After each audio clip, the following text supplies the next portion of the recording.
Hello, I am Alex Maxwell, and I'm bloody boiling. I'm Nathan Little, and I'm a moderate temperature. And I'm Max Phillips, and that's the double truth, Ruth.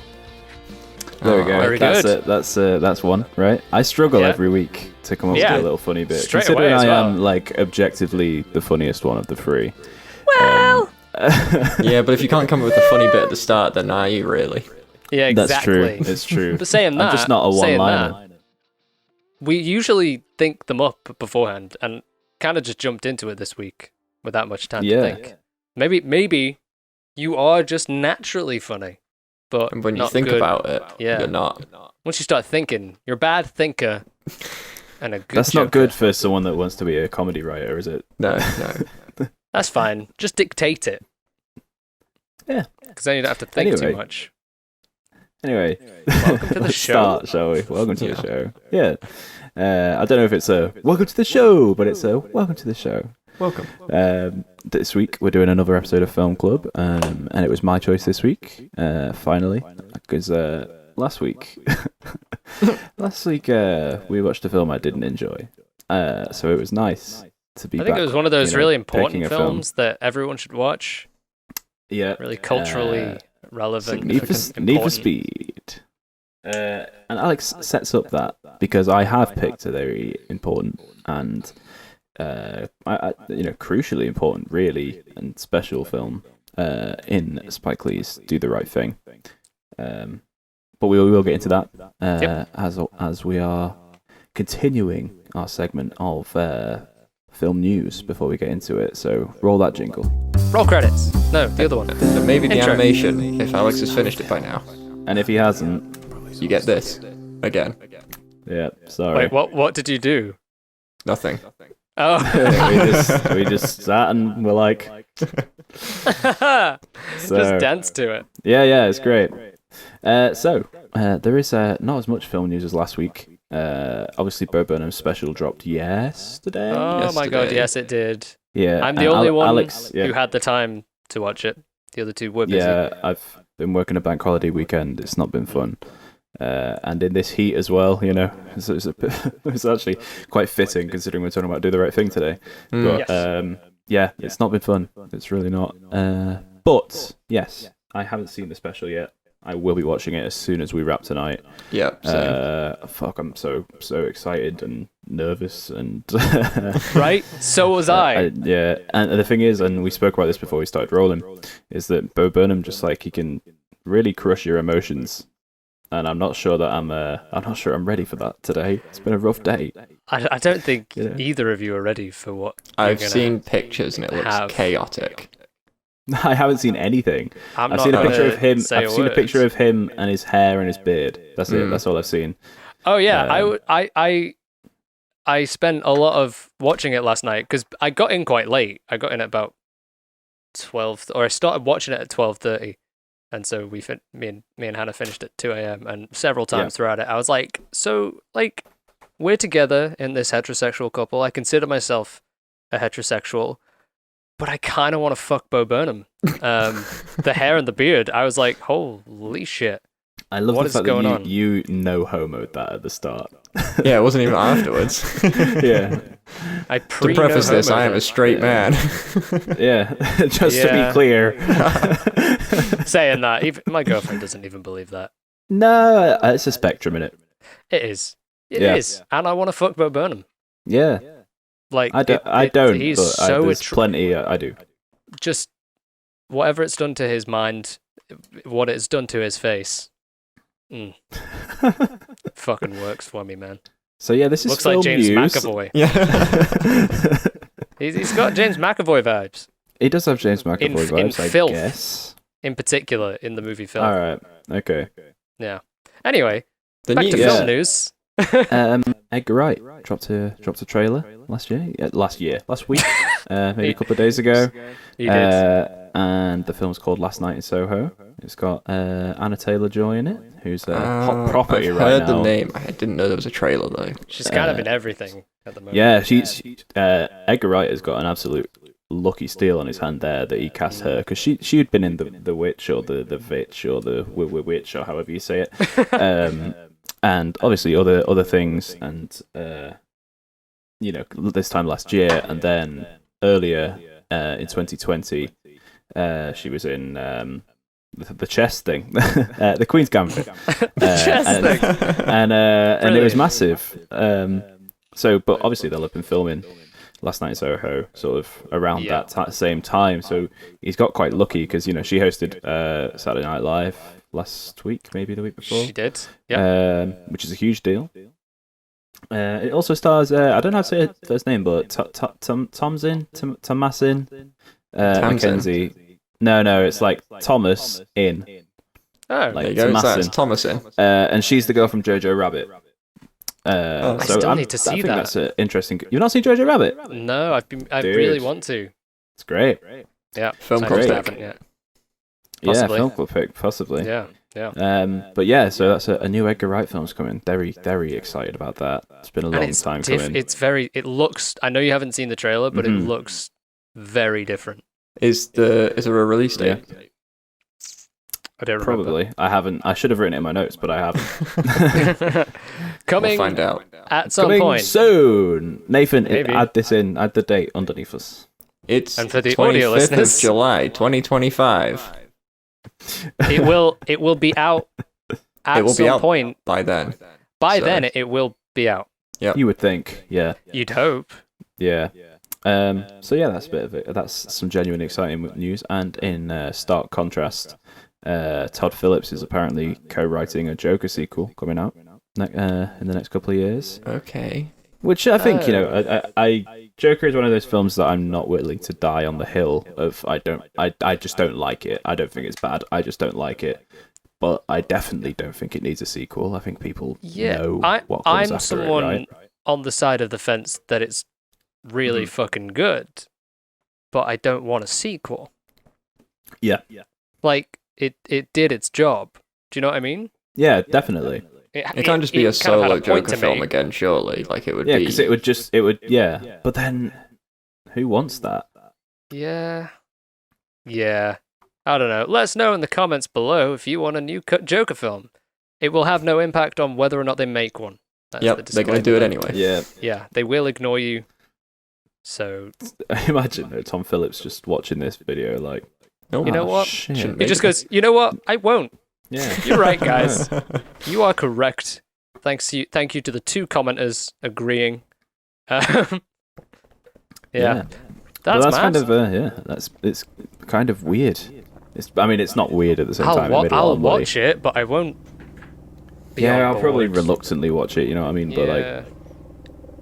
I'm not buzzed for it.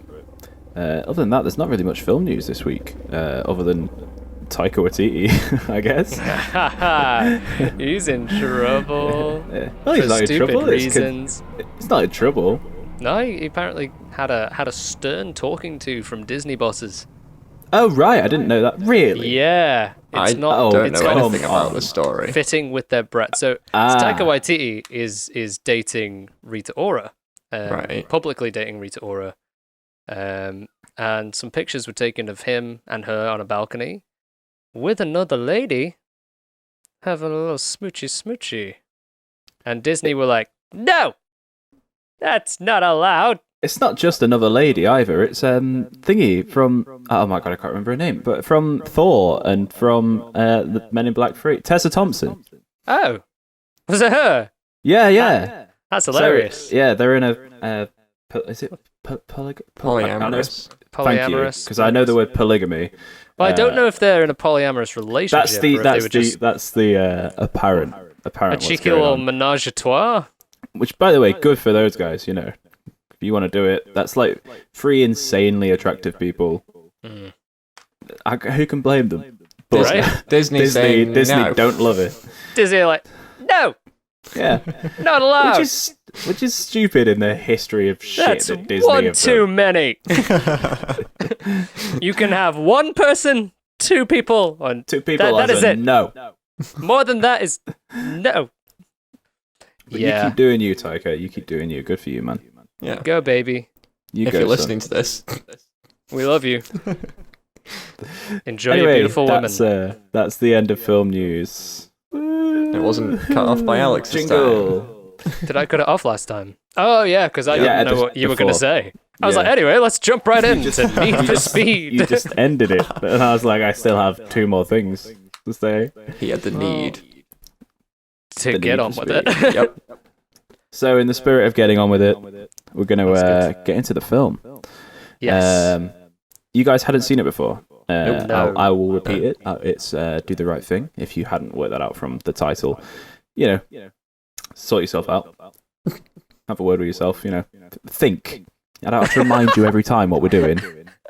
If you're listening to this on autoplay, maybe you should figure out what you're doing with your life before you just let it chaotically on the run. very small audience we have. It'll go from 30 views to 15 now. I don't want to read. Yeah, fuck you. It's like, you haven't read the title. Fuck off. Fuck out of here. Excellent. But anyway, you neither of you had seen Do the Right Thing, which is No. I should get into why I picked it. I think is because obviously as 3 white dudes, it's going to be a bit tricky to sort of navigate our way through the discourse on this film, as is to be expected. To do it right without just being the accidentally ignorant or whatever. Or just twats. Or just twats, because we are. But obviously we will talk about that. You can't talk about Do the Right Thing without mentioning it. But I also think it's a very special film that you should watch. It's important. One that I'm glad that I watched. And which is after 32 years, it holds up. Oh yeah. Yeah, cripplingly so. And it's one of those, that's the reason we did Film Club. It's because we want to have these special films and watch things that you may not have gone out and watched before. And once I found out that neither of you had seen it, and I love this movie, so I was like, look, I understand it's going to be challenging, but I think you should watch it. And I think, even if it's hard to talk about, this is a great excuse for you two to watch a film that I regard very highly and a film that is important, Absolutely. And I think that's the key thing, is that it's an important film. Mm-hmm. Now, before you came on, like, me and Nathan were just kind of chatting away briefly. By the end of so the film's 2 hours long. Yeah. It's quite a long film. It's not crazy, but I didn't love all of it. Yeah. As a film, kind of by the end of it, you're on board, and not on board. Of course. You're sucked in. It's I stopped taking notes for the last 30 minutes of the film because I was so just in awe at what I was watching. I was like, what the fuck? It's distressing. It's very distressing. Yeah. But before that, it's strange because nothing really happens. It's very much not even a character study. Yeah, it is in a way, well, but it's snippets of life that are connected, and I had probably the same with Alex. I had a bit of a problem with that in the fact that it didn't feel like there was a plot. It felt like there was this interconnected stories individually being told, but obviously they were all relevant to each other. Yeah, I just found it quite. And it does eventually kind of. It gets to a point, at the end.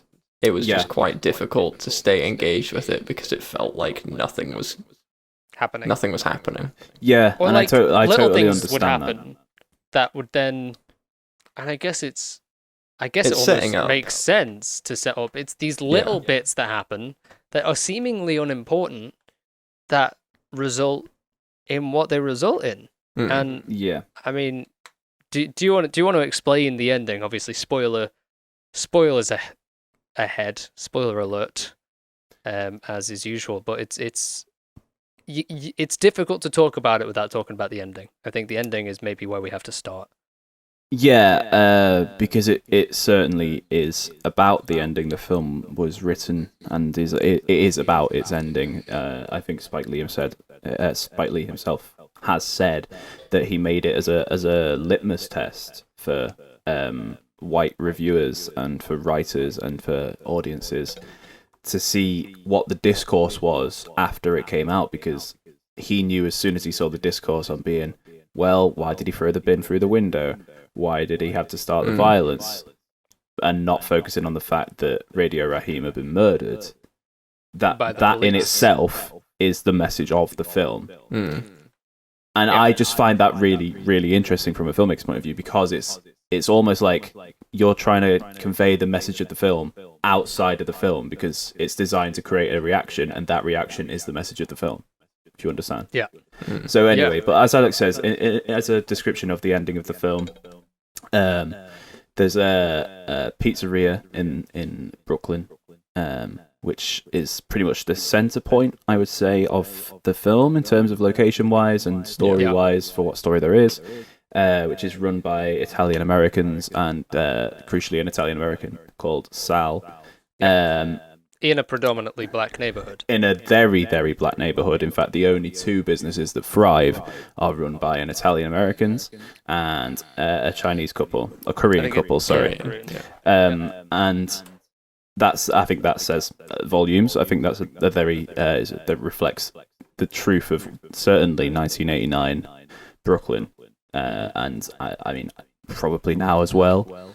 But yeah. So anyway, it's. Sal employs Mookie, who's essentially the protagonist of this film. Yeah, everything kind of ties in around him. Yeah, and he's a pizza boy, basically, just sort of just going about his life, and I don't want to say like slacking, but he sort of is in a way. Like he's just sort of like it is what it is. Just like he's not clearly doesn't that like reliable what he for work. does. Doesn't like what he does. Yeah. Not a particularly great dad or a great boyfriend. He's just sort of going through the motions. But he's also at the same time he's not made out to be a bad person or an explicitly lazy person. It's just sort of a reflection of his life. I think possibly an interesting take on it is that kind of throughout the film until the end, you can see him as almost this personification of apathy. Yeah. And the mayor, as he's called. Yeah. I think he's the one character who spots it really and says, always do the right thing, and you get the cogs start to turn. But I think that's it. He's not for or against anything. He wants to go to work and do enough work to not get fired and get paid at the end of it and go home, and kind of just that meandering through life. But anyway, so yeah, it culminates and grows and grows and grows. This racial tension in this neighborhood results in a fight kicking off in the pizzeria over what essentially starts out as multiple different things of the way that black people get treated in there. They get less cheese on their pizza and have to pay for extra. There's no black faces on the wall. As soon as Radio Raheem walks in, he's told to turn his music off, and it's just their little acts of rebellion that they get just grow and grow and grow and grow. It results in this big fight kicking off. The police come, and then the police murder Radio Raheem in a uncomfortably similar situation to what we saw last year. With George and I Floyd. think, this is the first time I've watched it since that happened. Yeah. And I'd forgotten how he dies in this, and it really, really fucking upset me. Actually, I was like, it's an embarrassing disgrace, isn't it? Really. But 32 years later. Yeah. Like that's the thing. Like the film was made in 1989. Yeah. And we'll call a spade. Radio Raheem is essentially lynched in front of everyone. A policeman is restraining him with a baton around his neck. We have an insert shot of his feet off the floor. He stops responding, and even one of the other police officers is like, "Come on, let go," and the other guy's like, just doesn't move. Yeah. Until he's dead. Yeah. And the parallels to the real life situation of George Floyd, I think that scene is uncomfortable to watch anyway. Yeah. But to watch now was fucking difficult. Yeah. To get through. And then, just to continue with the plot point, it's then that then results in a riot, which is started by Mookie, the protagonist, throwing a bin through the pizzeria that he works at, throwing that through the window. And then it ends. He goes to, it's the next day. He goes and gets his wages, tries to, and then he gets sort of thrown at him and on the floor, which is, symbolic of, the fact that he gets given double his wages. He's got he gets given $500. Because he'd worked the week before anyway, so he was still entitled to his money. But the fact that Sal had just had his entire building burnt to the ground, but still had the power over him that he could throw money on the floor and watch him pick it up. Mm-hmm. It just shows that the message is that he doesn't, the white man wins at the end of the day, no matter what happens here. And then the ending, we get two contrasting points on screen from Dr. Martin Luther King Jr. and from Malcolm X, which is one is about Martin Luther King was very much violence is a hindrance, it doesn't help, and then Malcolm X was sort of what needs to be done will be done. Yeah, and I think the message of the film is both people are right, and the characters in that represented the mayor as very much the Martin Luther King mentality. And Mookie shows us towards the end that he represents that Malcolm X mentality of fuck it, what needs to be done needs to be done. And we've got the character bugging out as well, which it kind of who is there yet again very much the Malcolm X type. Yes and no. I think he's maybe the struggle between the two. We kind of see him having an altercation between himself and a new white neighbor, where he's kind of being egged on to be violent, and it's almost like he wants to. He's threatening it, but ultimately it's like, well, you're lucky that I won't do that. Yeah. And it's. You think about so many moments. I think that's part of it as well, is though a lot of the film feels like a non-story, because of its ending, you end up reflecting on all the little moments. Yeah, exactly. And that's the reason I love it. I love it as a film. I mean, it as a story, it's heartbreaking. Genuinely, it's really horrible. But it's as a film, I adore it. I really do, because I've said it before on here that it's the human experience in films that I love. That's what I want from cinema, and I think this is a reflection of a human experience. Yes. For a particular group of people in a particular area of the world. That I think certainly for someone of my background and our backgrounds, you don't really get to ever properly understand. And I think cinema and documentary and what you see online and stuff like that, that's our only route into it, really, our only window into it, if you will. But in film, you can capture emotion like pretty much nothing else, and you can understand what people are like. You can be given understanding. Yeah. Through it, which is interesting. I know. So, like you said, it's a very human. It's a human experience of a particular group of people. I know it's something that we kind of briefly spoke about prior to this. We all had concerns about having this conversation and doing a podcast on this film, because it's not our experience. It's an odd one, because it's a conversation that needs to be had, but there's also that decision on who is to have it, who's to have the conversation, who's to be a part of the conversation, and who's to listen. I don't think inherently, we can have a conversation about it without talking about the Black experience.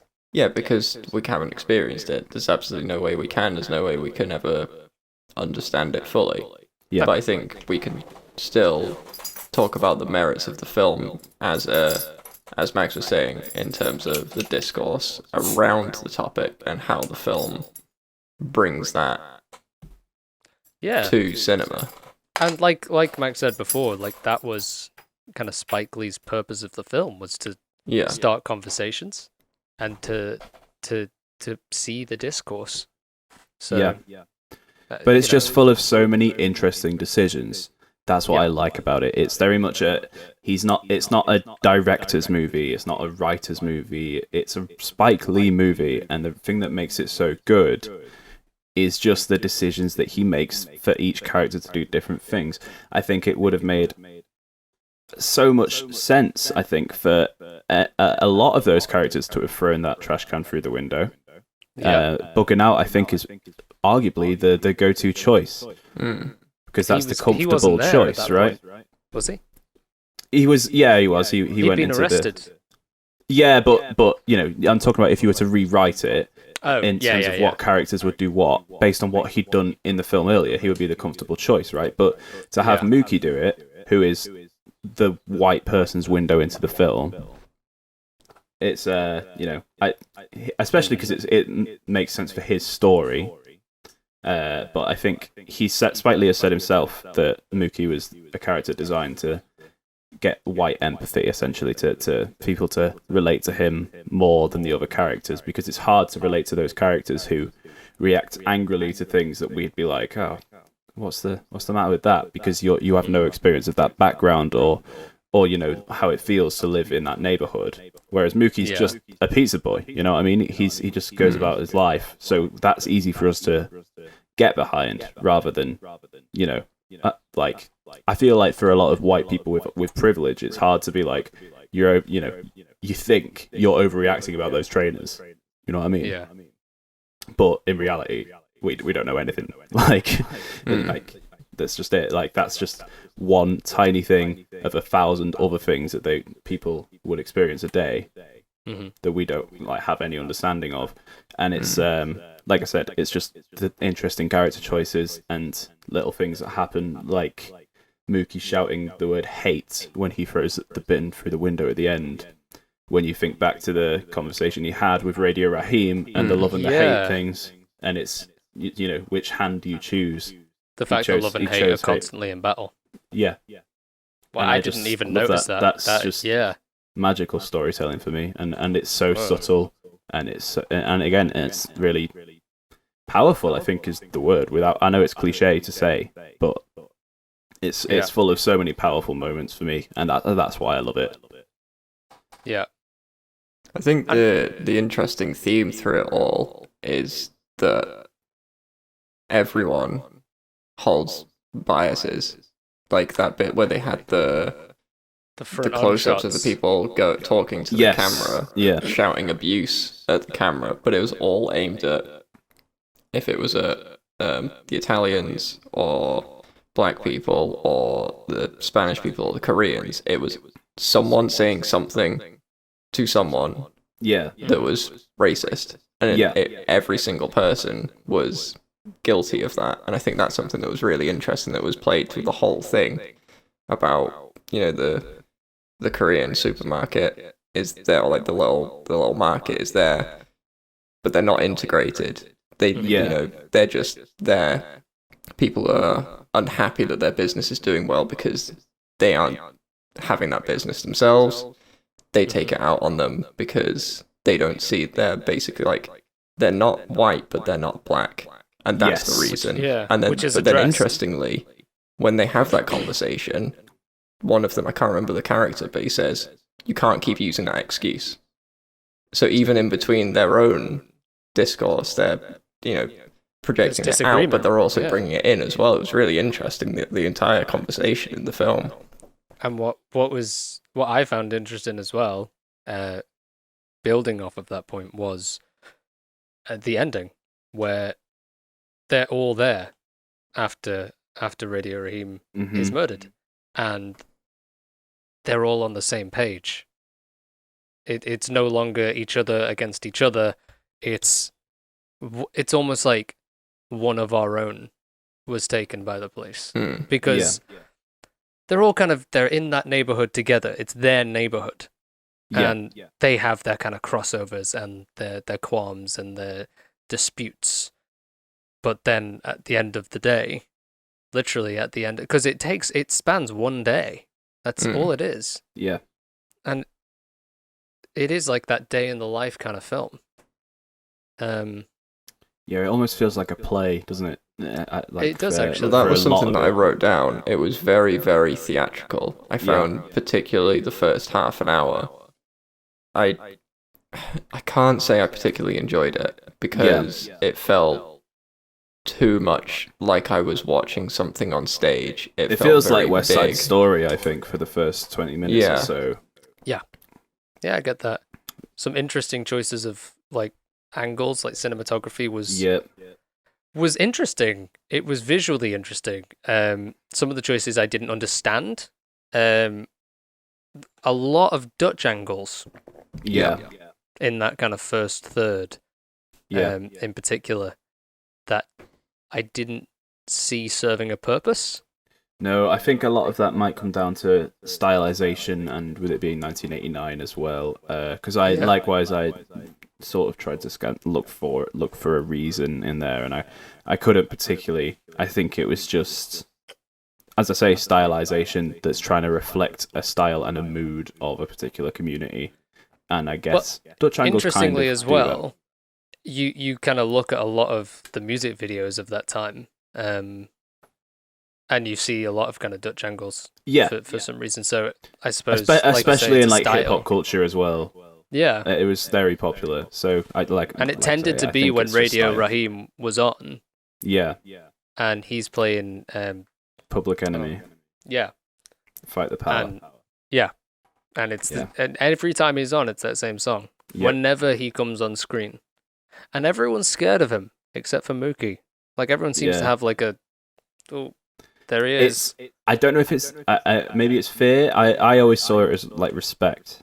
Yeah, or that. Yeah, kind of a mix of the both. I think some people they always use a low angle shot on him when it's a point of view or when it's just like a single on him. So he's he's I think he's supposed to be seen as this intimidating character. So it almost feels powerful. No, what I was going to say is it feeds into the ending where if you've seen him as this intimidating character, do you then side with the police and thinking it's justified in what happened to him? Because obviously it's not. But if you put him in that way, where it seems like he is the bad guy, you make him seem intimidating and the instigator of it. Who sides with who, basically? Yeah. Which I suppose is another one of Spike Lee's choices when it comes to seeing the discourse, because it's one that we see all too often, where we see a black person killed by law enforcement. And immediately there's like but he did this, but he did that. And I think what's interesting is like, but you're missing the none point. of that is a death sentence. None of that is a death sentence. It's all dodging the point of like I said, it was a litmus test. It's all the conversation that Spike Lee has had to respond to around this film is, did Mookie do the right thing by throwing the trash can through the window? And then there was an argument that was quite popular that had been made that was he had thrown the trash can through the window because violence was escalating towards Sal and his co-workers, and they had a semi-warm relationship, and he just wanted to distract it away from them and take it onto the property, because then at the end he says, you've got insurance and it doesn't matter. But then Spike Lee just came in and said he did it because he just watched his best friend get murdered. And that's it. Like that's the thing. It's like you can search for deeper meaning in these things, but at the end of the day, like it's just a human response. Rage. Rage. So something that's out of your control as well. My initial reaction to when he picked up the bin was that he was gonna flip it upside down and stand on it and say something. I thought I was like, because it's almost cliche at this point, isn't it? Where a protagonist would then become the leader and like, listen, guys. But no. Exactly. Fucked it through the window. And it's that conversation you see every time.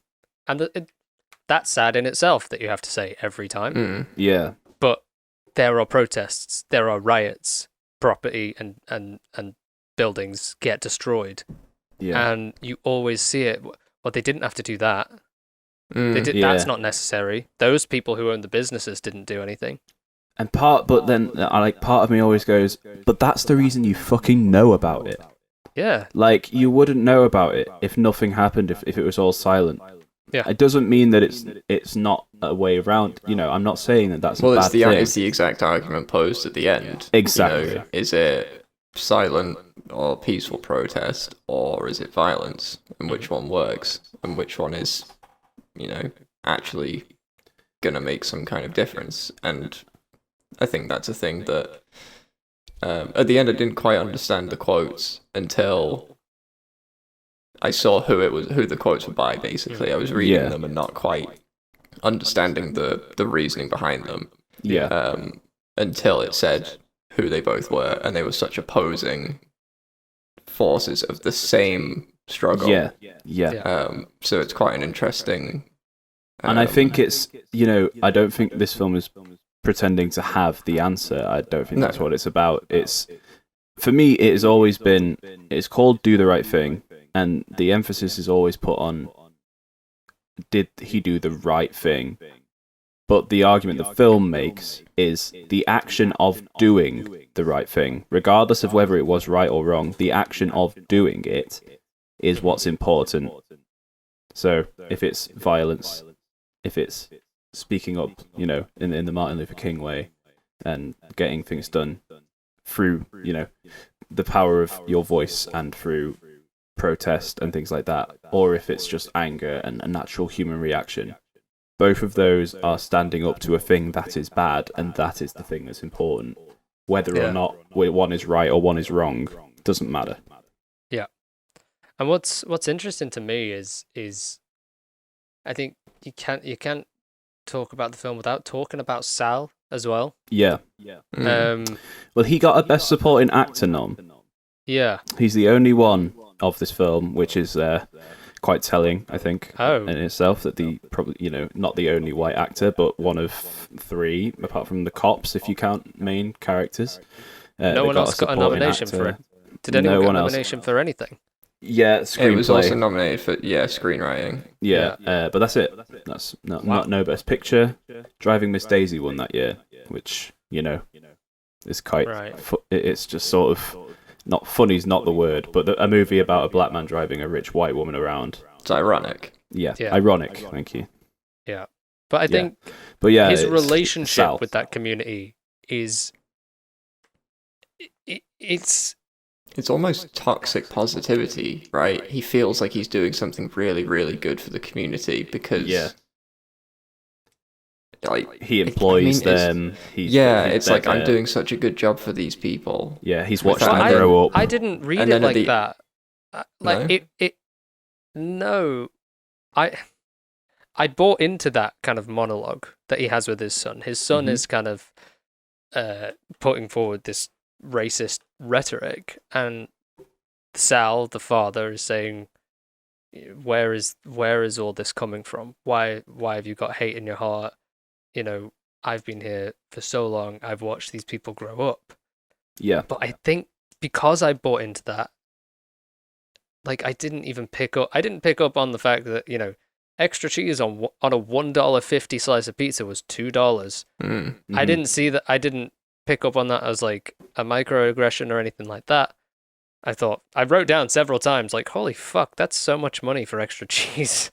This is before I knew what the film was about. And I was like, what the fuck am I watching? But because of that, and, you know, you see his relationship with Mookie. He kind of defends Mookie, and he's so friendly with his sister. And, you know, you think, okay, well, this guy is probably a good guy.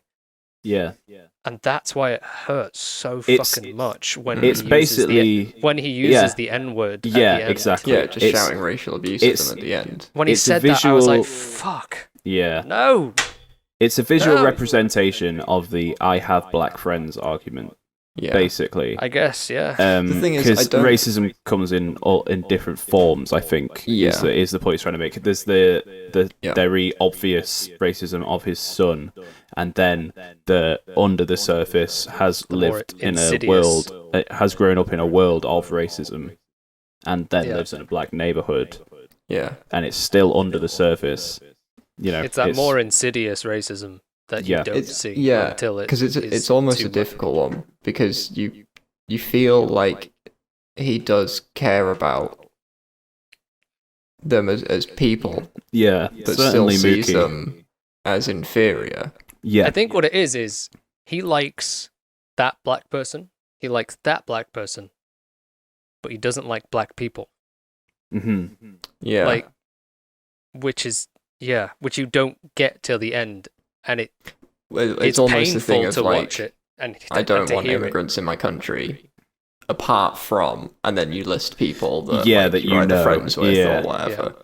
It's the same thing of, I don't want someone that's different to me unless I know who they are, and it's almost like being scared of the unknown, I would say. Well, it's like the conversation that Mookie and one of the sons has earlier in the film, where it's like, who's your favorite actor? Who's your favorite rock star? Who's your favorite basketball player? And they're all black people. I think it's like Magic Johnson, Prince. I can't remember the actor, but he says something along the lines of, Prince isn't a black guy. You know, like something like that. Like, and it's not about the color of Prince's skin. It's about, because he loves Prince, he doesn't see him as a black guy, because his idea of a black guy is a negative thing. Mm-hmm. Yeah, it's the people on the street outside. That he lives within. It's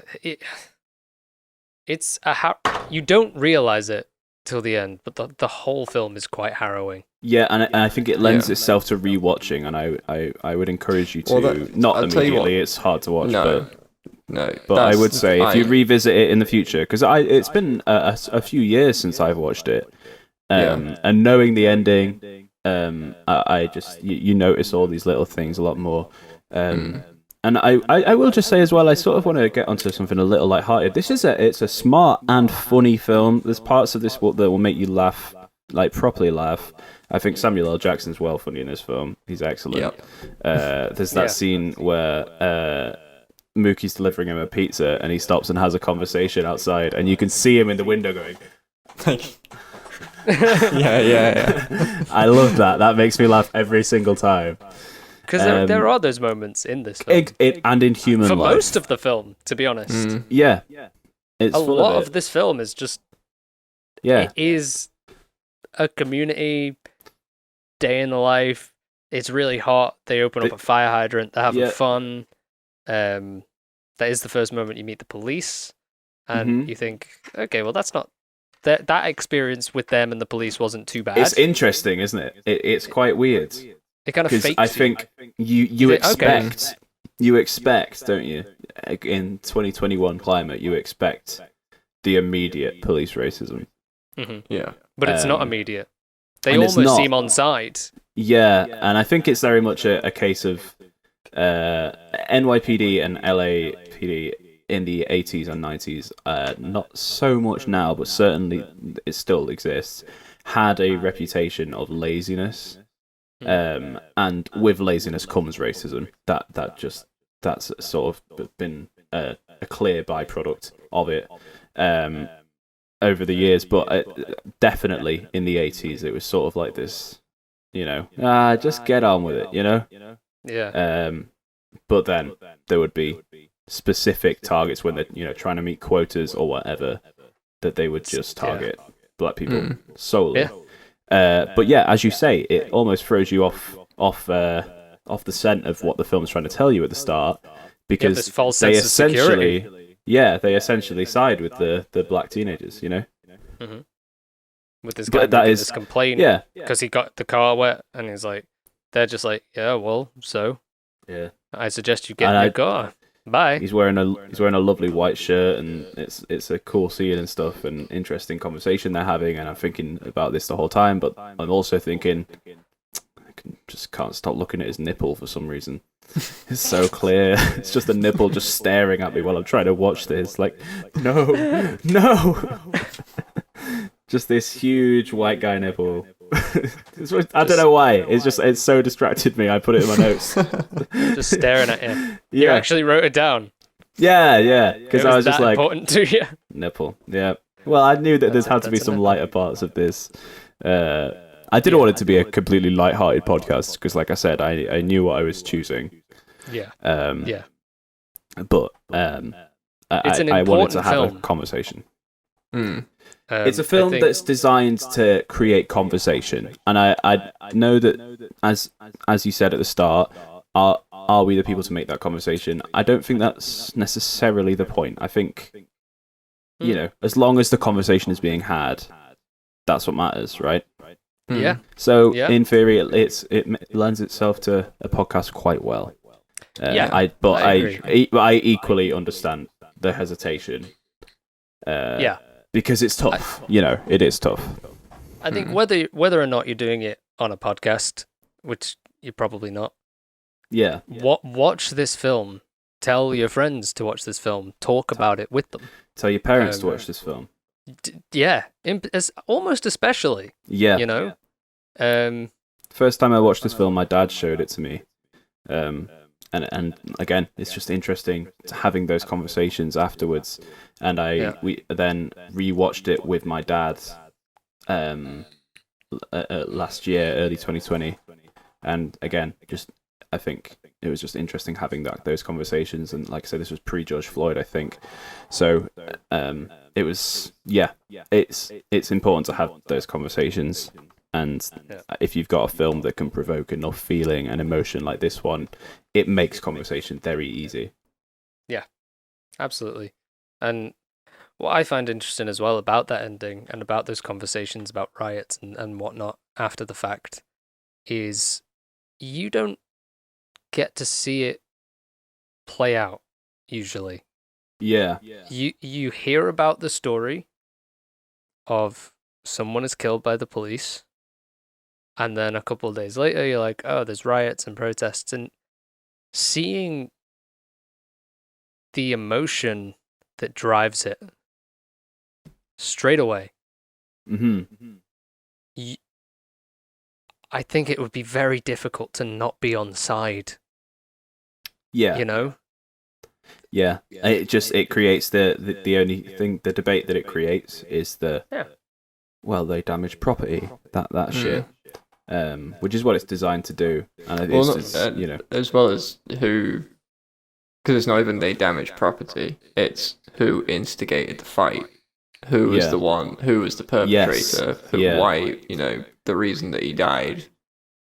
Was it police brutality, or was it the fact that he went in and started a fight in a pizzeria? Exactly. Yeah. Well, that's the thing as well, because a lot of the blame is on Sal, is put on Sal in the film.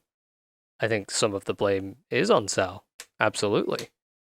And then it's interesting because the police killing him is addressed immediately. Yeah. And then the anger is redirected.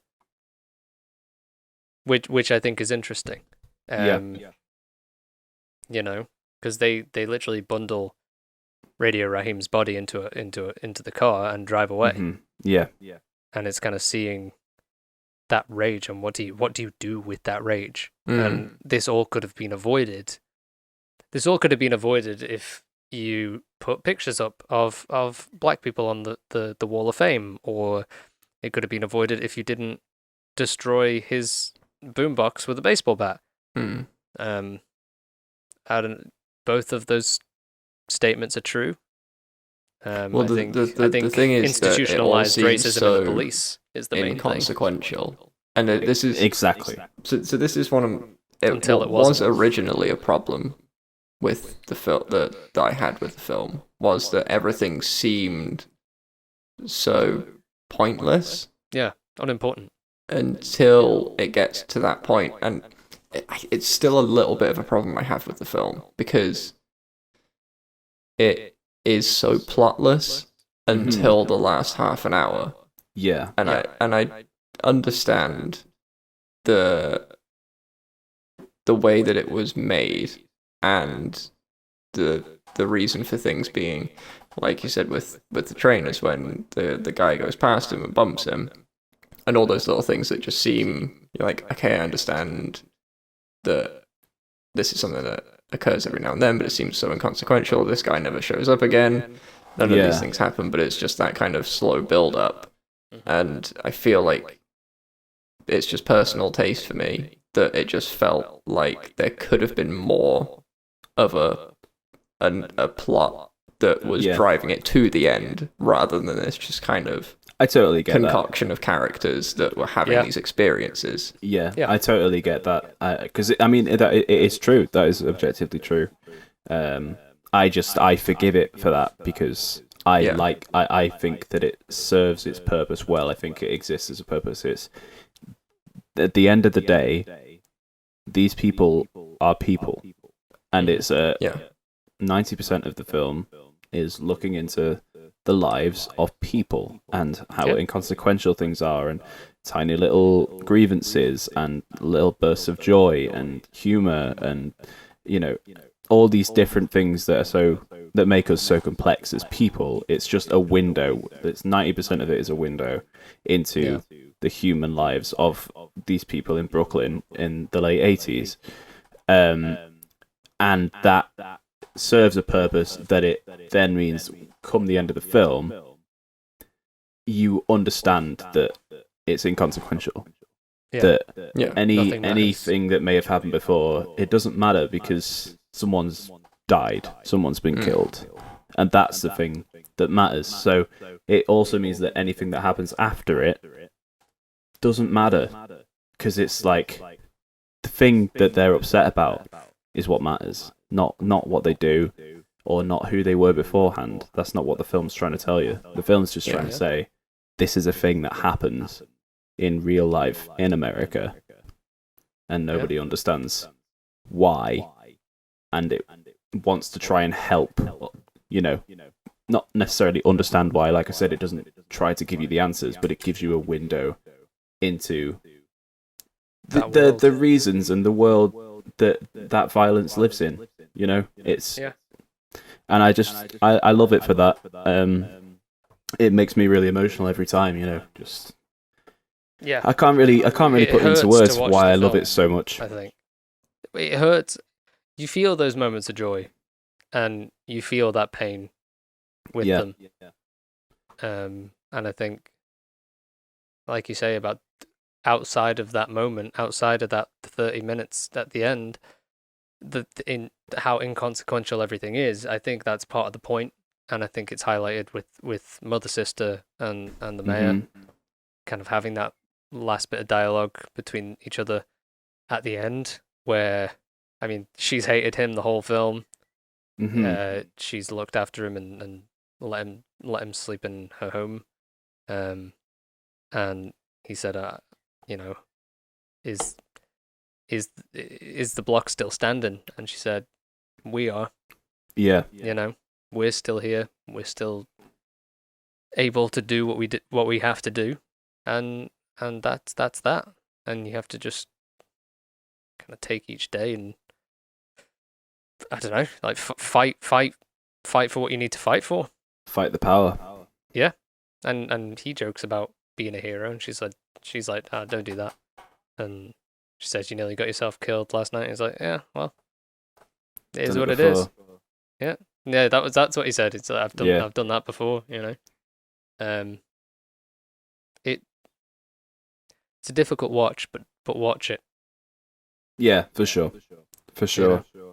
And as I said so many times, it's just like fascinating in a horrible, macabre way, mostly just depressing, how relevant it still is. Yep. It's like every part 3 of it. decades. It's very obviously of its time when you look at the fashion and the style and everything about it, even the dialogue to an extent. The dialogue. Literally everything about it is very much early 90s, late 80s, that part of New York. Like, from what I've consumed of media of that time and hip hop of that time and stuff like that. It's exactly what you'd expect it to be, and yet the same shit is happening in 2021, which is like Jesus, Well, I got a notification of a headline that even this year, I think the 3 remaining survivors of the Tulsa massacre, where literally hundreds or thousands of black people were killed by a white mob in America, 100 years, and they're still trying to fight for the reparations. Yeah. And at the making of this film, it was like 60 years, and still in the same position. Crazy. Yeah. And it hopefully, and that's why the film exists.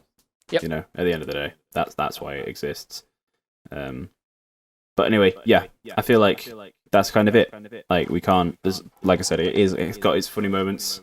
It does have a lot of nice moments in there, like funny little weird bits, like God bless the left nipple, God bless the right nipple, like little weird funny moments like that. And I forgot about that. Yeah, and that they are, as you say, you experience those emotions with them, and they are funny. But at the same time, it's not a funny film, and it's certainly not trying to be. So this isn't going to be a funny podcast, because we aren't trying to be. I don't think there's any point in trying to be. No. I just thought, like I said, this is a film that I wanted you both to watch when I found out that you hadn't. I knew that it could create some good conversation. And I think it's also, it presents something a little different to what we normally offer, for us to just try and be a bit more serious and talk about something that I love as a film, but also as a subject matter. That's what it's all about, And it's interesting that that it's created different feelings amongst us. Because I had that bias. I think that Nathan probably had going into Casablanca. If when you love something so much, I was like, oh, well, I love it. Like, when I was picking Mummy, I was like, I'm going to be the only one, maybe Nathan, that likes this film. Granted, I hadn't seen it, but I was thinking that the whole time.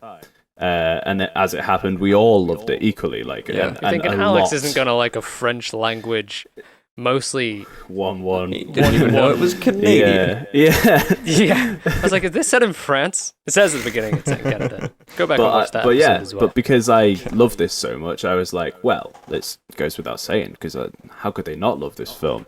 But, that's how I felt about Need for Speed as well, I just thought there's no way. Fuck off. Please don't remind me of that film. I've been rewatching and listening to the episodes for uploading the audio and trying to find clips and stuff, and I'm just like, fucking hell, I'm just getting reminders of this film and how much I hated it. Yeah, it wasn't fun, but this wasn't fun either. But it is good. But as you say, as a film, because we're not talking about rate the message of the film here, obviously. But just talking about film, we'll do our rating systems now. So I'll go to Alex first. Out of 10 as normal. Pardon? Out of 10 as normal. I will give this film a 7.5. Cool. Nathan. I am giving it a 7. Yeah, I feel that. Yeah. It's a 9 for me. I find it difficult to fault this film. I'd even stretch to a 9.5. Are you going possibly. for 9.5? I'm going to go for 9. I think Mummy had this extra thing about it that made me feel a little bit more. And that was purely down to the fact that I am a white man, Like, I can relate to his experiences. Exactly. A lot more than I can for Mookie's. And it's not a fault with the film, but it's just my you can't relate to those experiences. And it's just it's no there's no issue with it, because you just can't you can't exactly, I guess with Mama, you can't exactly say you have relatable experience to someone with severe ADHD, but at least there's a family relationship that you can empathize with, but in this, it's so detached from what we know. Yeah, it's a very systematic much, oppression it's very much that we empathy. don't know anything about. Yeah, experience-wise. Empathy from our point of view, pretty much Yeah. solely. You are sympathetic in the sense that we're all human and we do experience these things. But I can't kid myself and say that I get it, because I don't. Yeah. I understand it. I just don't get it because I never will. Yeah. I've never lived it, and I never will live it. Yeah. But I still have a very strong emotional reaction to this film. I still love its poetic style and its chaotic energy and its smart dialogue. And as much as it's weird to say, it's like something like Fruitvale Station. When an ending is so emotional and draining and heartbreaking, it's great cinema. It is. Yeah. I think the faults for me in the film lie in everything prior to that, and that's the only reason that I gave it a 7. If the entire film was of the same energy and the same, artistic merit, I guess, of that last half an hour, right? It would be top marks. I think it'd be incredible. Obviously, it'd be completely draining if the entire film was like that. It'd be difficult to watch. Yeah. Rather than just having that climax that's, If we were rating the what it ending, is. it would be like a 9 or 10. Yeah, 10. Yeah. Just easily. But I just had so many issues with film. the way the dialogue was delivered, the lines. It felt very theatrical. It felt very over the top. And I understand that, that's just the style of the film. It just didn't vibe with me. I totally get that. Absolutely. I really do. Because I think of it in this. How can I not sound like a pretentious twat here? You are incapable. Right. I'm just gonna say what I was gonna say. I think of it like it sort of feels like a dance in a way. Like the way that it starts and the way that it crescendos. It's like a. Well, it literally starts with a dance. I've never seen a ballet, but I assume, because I've seen Billy That's Elliot, what it's like. It's like a crescendo, right? That's the same. Yeah, Same and thing. they build up to it, and it's this slow build, and then boom, and then you can go back and watch it, and you go, oh, that happened because this, and the love-hate thing. And I feel like a second watching would probably be a higher rated, which is probably why you gave it such high marks. I think Yes, watching it quite the first possibly. time, it's difficult. It's difficult to watch, not from like the ending being difficult to watch for the obvious reasons, but it's difficult to just watch because it's quite- like what's happening. It's just like hard. like Yeah, you just Alex's don't Mulholland understand. Drive experience, basically. Yeah, exactly. Yeah. Yes. It's a similar the same kind of thing where the last part of the film you understand the rest of the film. Yeah. Even though Alex still hated Mulholland Drive, and I'll never forgive him for that. Yep. Yes, I did. Alex rated Need for Speed the same as Mulholland Drive. That's the Yes, I part that did. I can't get over. I And have don't a get me wrong. two-factor rating. And Yeah. the logic is sound. The logic is sound behind your rating, and it's incredibly wrong, but it's sound. But that's like I said during the episode. It's one thing I love about films is like with very similar people with very similar film tastes, mostly. I'd say in comparison to the rest of like people I know. I'd say if I was to talk about films with anyone, it's you guys that is the closest to my taste. And yet you can just have these anomalies that are just like complete outliers and just completely different that me and Nathan can hate. I mean, I gave it a 1.5 out of 10, and Alex really liked it. And that was all on cinematography. Yeah. No, I think I gave Kid Cudi a 0.5. Oh yeah. Yeah. Yes, that's fair enough. So, based off of I'm going to do rounding. We've not really been left with a decimal before. We can do decimals. Closest We'll work to 0.5s. Yeah, Yeah. we'll go to 0.5s, but it came up as 7.83, so I'm going to say that Glassline Media rating for Do the Right Thing is 8 out of 10. That's fair. Yeah, that's in. That's very That's a fair. reasonable score. Yeah, I'll take it. Right, I'll take so So next week is Nathan's go. my choice for I Film would- Club. Yeah. We're just sticking with it. A suggestion though. Hmm. I would Okay. like to make a suggestion Okay. Yeah. that you have your choice the week after, and it's If you not wanna this is my watch yours. choice. No. I just think I watched it last night. You guys are watching it tonight. Oh, Bo. Bo Burnham's Bo Burnham. inside. Why don't we just do a special Bo episode? That's at what some I point? mean. No, I mean throw it We in. could just- do. We could certainly do next week's. Because to be fair, a film club break could be nice. But Yeah. that being said, it is Nathan's go. So yeah. wait, is this full circle on 3, or is Nathan due another one? Is this full circle? This, yeah. So we So would this be is the starting second again. round. So this is the third natural. round. This would be the natural point Yeah. to do To a have Bo a break. Burnham special. I would It's like just to. a suggestion, or even just an inside special because it's so new, or whatever. However we want to do it. I guess this can be a conversation after we wrap up on the podcast. Yeah. Well, I was gonna Sorry, say what my listeners and watchers. I was going to say what my suggestion was. Go on. Oh, Go on. okay. Give us And it then- anyway. So wait. Can I say, because I think it would be interesting if we do this on the podcast anyway. Are you Okay. eager to do the Bo Burnham one?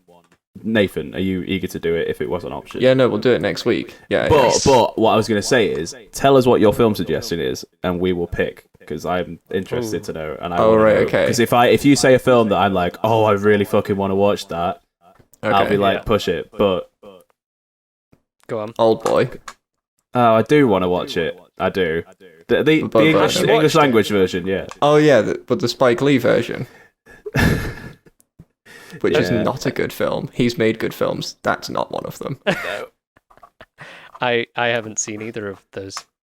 The Yeah. original Korean version. I remember Yeah, I you and haven't Andrew seen watching it. it. Isn't I there haven't like a seen it. big I've fight seen the- scene in a corridor that's all shot Yes. from the side? Yes, Yeah, I've yeah. seen that. I've seen that on a maybe like a Cinefix video or something of that. It Yeah. looked like top fight scenes. By the way, the It's like a the classic. answer to top fight scene of all time, and I'm sure this is shitting all over a lot of Japanese cinema, which is pretty much objectively the best. But it is in fact from The Kingsman with Colin Firth in the church. Yeah, absolutely. Without question. So good. Okay, Yeah. I'm gonna say my vote goes to Bo for next week. Yeah, I My think vote Bo goes to Burnham. Bo. Are we do inside or the whole of Bo I Burnham? think See it's how an you feel hour. after Let's tonight. do. See Well, no, see 'cause how you feel after inside- tonight.